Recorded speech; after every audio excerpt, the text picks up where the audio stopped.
Hey, you. Yeah, you. Have you ever thought about starting your own podcast? We're two busy moms and boss ladies. If we can do it, you can too.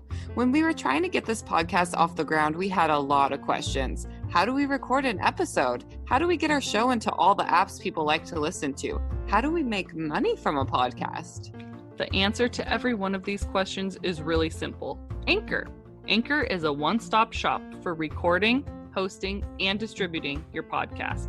Best of all, it's 100% free and ridiculously easy to use. And now, Anchor can match you with great sponsors who want to advertise on your podcast. That means you can get paid to podcast right away. In fact, that's what we're doing right now by reading this ad. So if you've always wanted to start a podcast and make money doing it, go to anchor.fm/start to join us in the diverse community of podcasters already using Anchor. That's anchor.fm/start. We can't wait to hear your podcast. You're listening to Boss Ladies and Babies. Business Blab with Megan. It's time to take off our mom hats and let our entrepreneurial side show. So grab a notebook and give yourself a bossy timeout. Welcome back to Business Blab with me, Megan. Hello, everyone. I am back to talk to you about the thing that we all wish we had more of, and that is time. Sometimes we might feel like time is not on our side, but I'm here to tell you that we can start changing that. How? By getting very clear on what time management means to each of us and by taking back control of our time.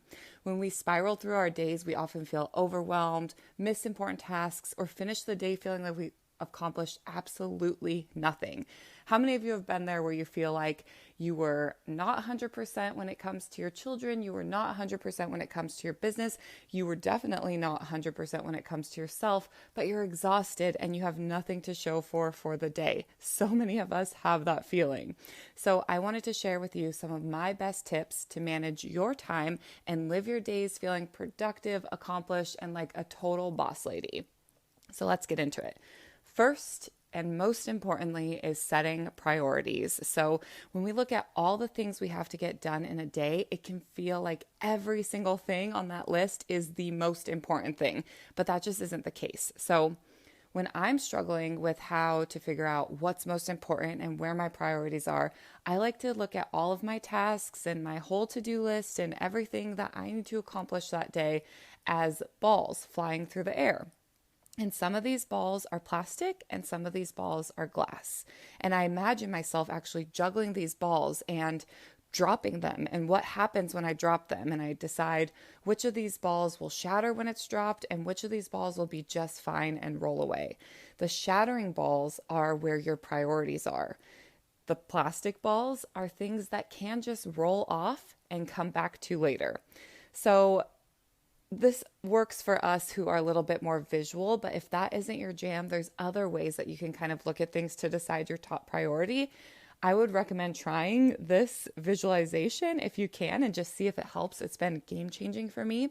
But if that really isn't how you do things, look through your list and decide, is there a deadline? Is it something you've been putting on the back burner or putting off because you don't want to do it? Maybe you think it's going to take up too much time or it's too challenging. It's just something that just plain sucks and you don't want to. Those are tasks you'll want to start moving to the top of that list to get them out of the way so they're not weighing over you. Also, if it's going to bring you money, your money-making tasks should always be a top priority. And really, when you just start to step back and separate the tasks, it's so much easier to see where the priorities lie. So just really look at each task a little bit deeper than what you normally would, not just skim like what it says, but think about what's it going to do for me? Why is it still there? When do I need to have it done by? And start really setting those priorities that way. The next one is to work backwards. So thinking about what is your main goal or your main priority, right? So it could be for the day, for the month, for the quarter. It just depends on what you're planning or trying to manage your time on. You want to start with the main goal and then figure out the tasks that you need to do to get there. And when you have a clear vision or goal, it makes it so much easier to use your time wisely to execute the steps it takes to get to that goal. If you're doing this on a daily basis, think about planning out your priorities in your schedule, then plugging in appointments, and then going around those things so that they're first and putting everything else in the space that you have. The next one is to batch tasks. This one is so helpful because as busy moms and business owners and everything in between, we all have these tasks that are just never ending, but they need to be taken care of in a timely manner. And so this is where the batching of tasks come in. So chunk out some time to do tasks that are similar, whether you're sitting down and spending a couple of hours doing emails or responding to DMs or doing admin work. Like those are things that you can all just be sitting at your desk for and just cranking them out. Or you can plan time to batch your content. If your hair and makeup's already done, why get ready multiple days in a row if you're already put together and you can just start planning your social media, taking photos, recording videos, batching it all together. The key is when you find tasks that you can lump together, you'll end up saving time in the long run because you won't be trying to fit them in between priorities and, taking yourself completely out of what you're doing to go sit and write an email or to go get yourself ready for social media posts, things like that. So trying to find things that are similar, that can fit nicely into one chunk of time. And then if something comes up during the day that fits into those batches, you can see if can wait for that chunk of time that you already have set aside so that your whole day doesn't get derailed. The next one is to establish boundaries. So I'm going to keep this really simple. Learn to say no. If you don't, your time will never, ever be your own and you will not be able to manage it. So just remember, we all need downtime and please do not overfill your plate. Next is to track your time. So raise your hand if you've ever said there is not enough time in the day. Me. And yes, this can be very, very true, but there's a chance that there is a lot of time that you just aren't aware of yet and that you might actually be wasting. So I challenge you to take a few days and track how you're using your time. You actually might be really surprised. A lot of people that I've suggested this to and have tried it have been just blown away by the amount of time that they found that they weren't using in their advantage. And that's why it's called time management, right? We want to manage that time that we have. So often we're spending more time than we think just pacing around, even trying to figure out what to do next, or, the mindless scroll that can happen so easily, or just other things that aren't serving us. So there's an app called Toggle that I really like where you can sit down and press go and track your time for each task that you're doing. You could even just use a good old-fashioned pen and paper, but really just be very aware of what you're doing with your time and how much time you're spending doing mindless things, how much time you're spending doing productive things. Just get really clear with what you're doing. Next, and my favorite, list, and more lists. So if you're anything like me, your brain may feel like it's bogged down with all the things, like a majority of the time. And this isn't helping you. It's not helping your clients. It's not helping your time. So use the power of the list and get it out of your brain. Brain dump, write it down, do what you need to do to just get it on paper. And you can start categorizing your list by work, home, family, anything that you're in charge of, and then get yourself organized, going back to those priorities and finding where you can fit it in, where you can batch it in, but just getting it out on paper is going to help so much. Next, we have eliminating distractions. So when you sit down to work, make sure that you're really focused on your work. A great tip that I've learned from a lovely mentor of mine, Heather Simpson, is to turn your phone on Do Not Disturb while you're working.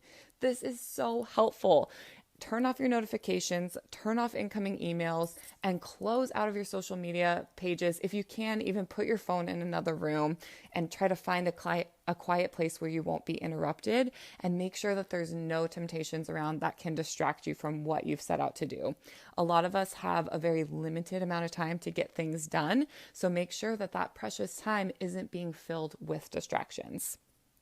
Next is outsource.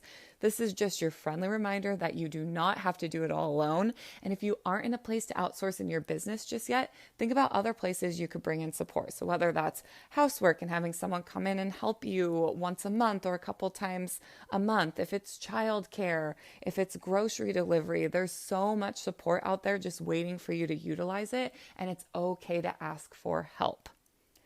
And then the last and so important, so important is to start the day off in control. This is such a big one, and many, maybe most of us, are not doing this. So there's two key things that have helped me start my day off in control, and I think that these will really help you too. So the first one is to plan your day the day before, making your to-do list centered around your priorities, reviewing your schedule, just kind of knowing what to expect that day and to be ready for what's to come, so there's not surprises that are derailing you or just totally throwing you off your game.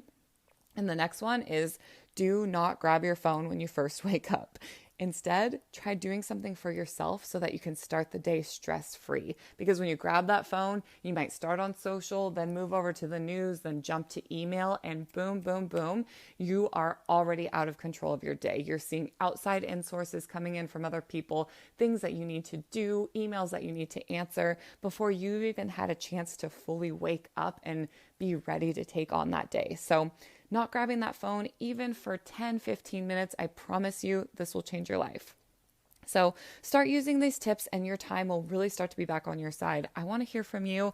I want to know which one of these tips stand out the most, what you might already be doing to take control of your time, and just let me know, because we could all use some help managing the valuable thing that we never have enough of. So I hope this was helpful. I can't wait to hear from you. And until next time, stay bossy.